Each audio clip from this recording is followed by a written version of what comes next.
नमस्ते दोस्तों। Right wing की बात आए और नरेंद्र मोदी का नाम ही ना आए, ऐसा तो हो नहीं सकता।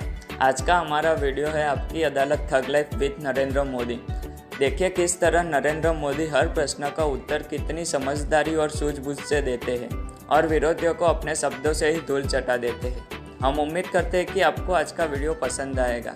अगर आपको वीडियो पसंद आए तो प्लीज़ लाइक करें, चैनल को सब्सक्राइब करें और वीडियो को एंड तक ज़रूर देखें। तो चलिए आज का वीडियो शुरू करते हैं। कांग्रेस पार्टी के अध्यक्ष राहुल गांधी को ये बात पसंद नहीं है। उनका ट्वीट मैंने देखा था, उन्होंने कहा कि झूला झुलाया, गले लगाया, क्या पाया, और ये भी कहा मोदी जी तो शी जिनपिंग से डरते हैं।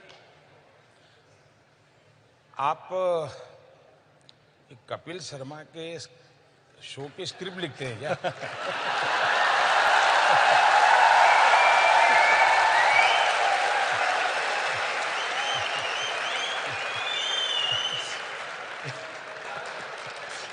भाई एक सबसे पुरानी पार्टी के राष्ट्रीय अध्यक्ष हैं और वो ट्वीट करते हैं तो क्या करें? उस पार्टी को सोचना चाहिए।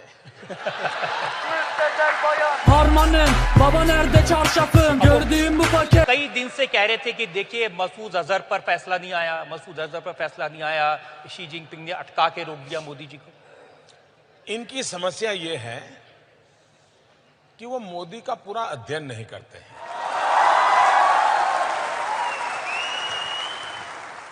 वो अगर अध्ययन करते तो शायद 50-60% तो समझ सकते थे कि अब मोदी इस रास्ते से जा रहा है तो उधर जाएगा, लेकिन ये मेहनत नहीं करते।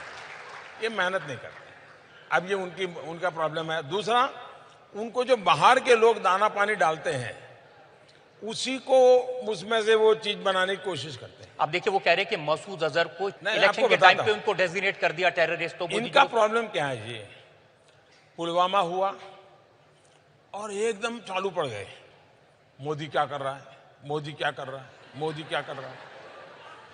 40 लोग मारे गए, आपने देखा होगा। सुबह शाम मोदी क्या कर रहा है, मोदी क्या कर रहा है। अब किया तो किया क्यों?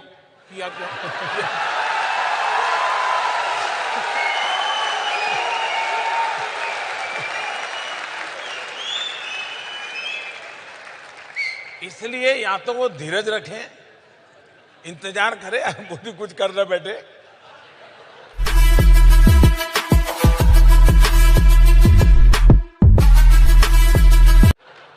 उसी प्रकार से हमारे पायलट, जब ये दूसरे दिन जब घटना सुबह हुई 28 तारीख को, उनका एक F-16 हवाई जहाज तोड़ दिया, उनके पायलट मारे गए, लेकिन पाकिस्तान ने बड़े उत्साह में कह दिया कि हमने भारत का ये कर दिया। तो यहां इतनी खुशी हो गई इन लोगों को, अब मोदी बराबर शिकंजे में आया। और उसमें पता चला कि भारत का पायलट कैद किया गया है। अब उनको उनके जमाने का अनुभव था कि अब 2-4 साल तक तो आने वाला नहीं है।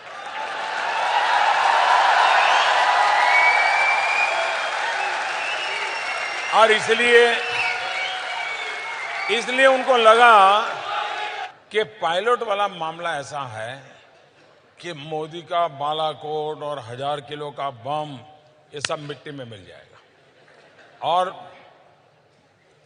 कहते हैं कि शाम को कैंडल मार्च के कार्यक्रम भी तय हो चुके थे,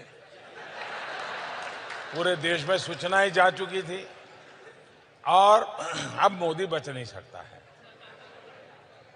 अब शाम को 4 बजते मामला बदल गया, उनकी बाजी उलट गई। मैं वापस आ गया, तू फिर से डरेगा, किस तरह फ्लॉप हुआ क्या करेगा, मैं पहले से फेमस। ये बता दीजिए कि ये हमारे विंग कमांडर अभिनंदन को आपने छुड़वाया कैसे?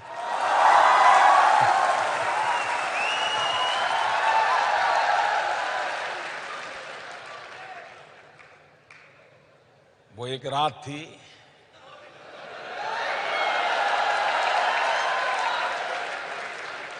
जिस रात में कहीं राज थे,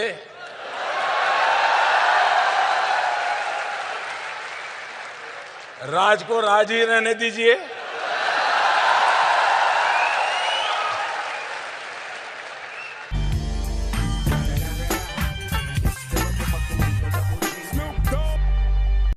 जब आप प्रधानमंत्री बने थे मोदी जी, आपको याद होगा, आपने मुझे कहा था कि पाकिस्तान को उसकी भाषा में जवाब देना चाहिए, लव लेटर लिखना बंद करना चाहिए।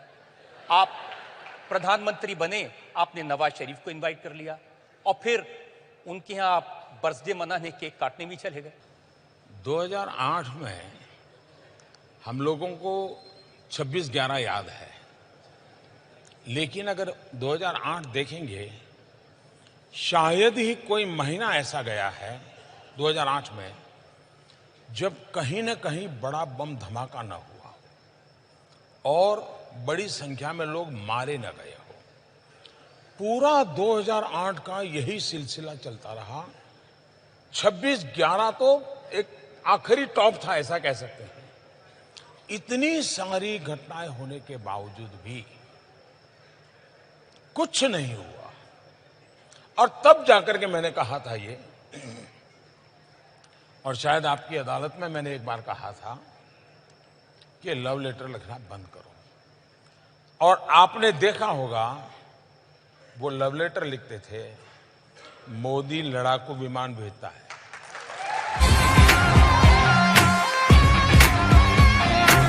आपको लगता है कि मोदी जी, इमरान खान को शिकायत है, उन्होंने बताया कि मैं जब प्रधानमंत्री बना तो आपको फोन किया, आपसे उन्होंने कहा कि मैं पठान का बच्चा हूं, सच बोलता हूं, तो एक मौका तो उन्हें भी मिलना चाहिए। इमरान खान से मैं पहले भी मिला हूं, विस्तार से मेरी बातचीत भी हुई है।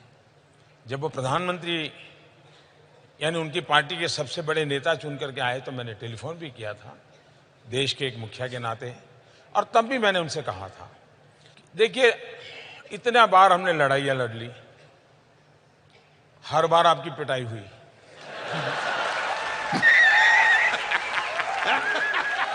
आतंकवाद करके भी कुछ पाया नहीं। ये जितना हमने बर्बादी 40 साल में की है, अगर हम 5 साल, मैं मेरे देश में गरीबी के खिलाफ लड़ूं, आप अपने देश में गरीबी के खिलाफ लड़िए, हम दोनों गरीबी के खिलाफ लड़ें, हम अपने अवाम का भला करेंगे। तो उन्होंने मुझे कहा कि देखो मोदी जी, मैं पठान का बच्चा हूं, मैं सच बोलता हूं, और इसलिए मैं आपको कहता हूं कि आइए हम नई शुरुआत करें। ये बात हुई थी।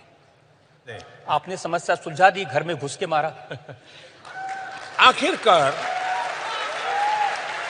जब उनको हमने सबूत दिए, बार बार दिए, और जब घटना घटती है तो इतने प्यार से, इतनी मीठी बात करते हैं जी, आप भी सोच लेंगे यार नहीं, पाकिस्तान सुधर गया है।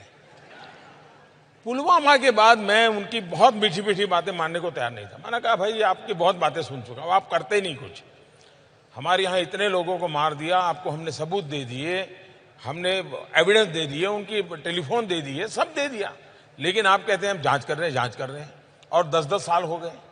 तो अगर ठीक है, अब हमारी सेना को जितना आता है वो करते रहेंगे। तेरा बाप आया। जब 3-3:30 बजे सब पूरा हो गया, हमारे लोग लौट आए, वो अपना यूनिफॉर्म वगैरह उतार करके सब अपना चाय वाय कर रहे थे, तो बड़ा हंसी मजाक का काम चल रहा था जी। मुझे भी इन्फॉर्म कर दिया गया, तो पहले मेरा मन कर गया कि चलो सो जाएं। फिर मुझे हुआ नहीं यार, देखें जरा इंटरनेशनल में कुछ हलचल तो नहीं है। तो मैं जरा ऑनलाइन जाकर के सारा सर्फिंग करने लगा कि दुनिया में कहीं पर इस घटना की खबरें आना शुरू हुआ तो नहीं है। घटना बहुत बड़ी थी। उधर मेरे लोगों को मैंने कहा ठीक है, अब आप सो जाइए, लोग थके हुए होंगे, सुबह बात करेंगे। लेकिन मैं नहीं सोया। 5-5:15 बजे पाकिस्तान ने ट्वीट किया कि भारत आकर के मार के चला गया।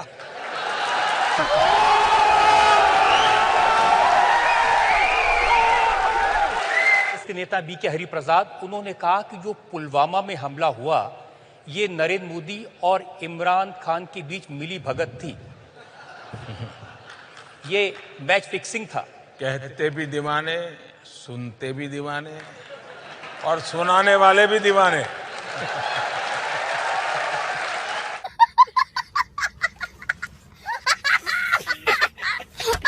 आप आप भी तो ऐसे काम करते हैं ना। आप पुलवामा हुआ, पाकिस्तान को पता था कि आप कुछ ना कुछ तो करने वाले हैं, मोदी खाली तो बैठेगा नहीं, और पाकिस्तान ने पूरी तैयारी की थी उसको रोकने की, तो भी गए और बिना खरोंच हुए वापस आ गए। वो जो गलती हमारे देश में मेरे लिए लोग करते हैं ना, तो वो भी तो पुराने हमारे देश वाले ही हैं। 47 के पहले उनकी आदत भी तो वही है जो हमारी है, और इसलिए वो भी मेरे सामने में यहाँ के लोग जो टीवी पे वगैरह दिखाते हैं उसके आधार पर सोचते हैं, इसलिए गलती हो जाती है।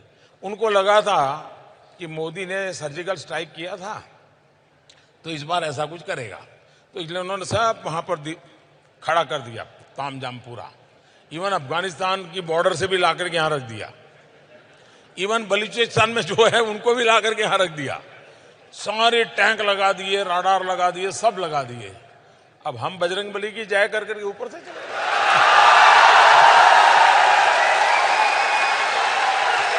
सुन, मैं वापस आ गया, तू फिर से डरेगा, जिस तरह फ्लॉप हुआ अब क्या करेगा, मैं पहले से फेमस था शाने। कांग्रेस ने तो ये कह रहे हैं कि प्रियंका गांधी की एडवांस एंट्री हो गई आपके डर की वजह से, मोदी वापस आ जाएगा।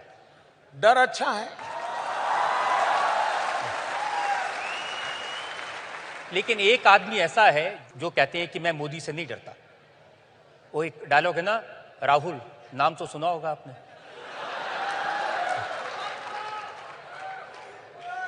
वो कहते हैं कि मोदी जी मेरे सामने ठहर नहीं सकते।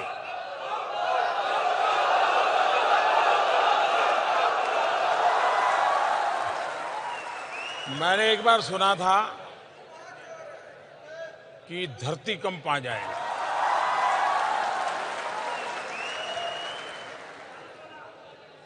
तो मैं उस दिन पूरा दिन पार्लियामेंट में बैठा। मैंने कहा हो सकता है घंटे के बाद आए, 2 घंटे के बाद आए, बड़ा इंतजार किया जी, नहीं आए।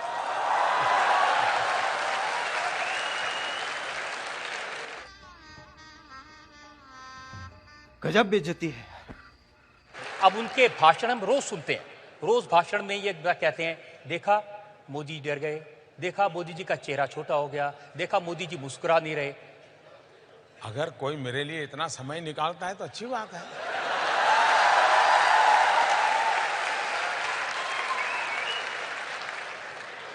कोई तो है जो हम थके हुए वो कह रहा है, हम हमारी चिंता कर रहा है, अच्छी चीज है।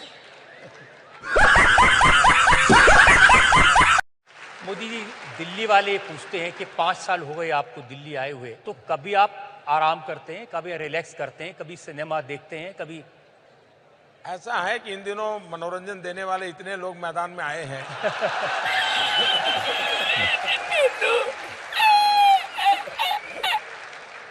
अब मनोरंजन के लिए और कुछ करने की जरूरत नहीं है।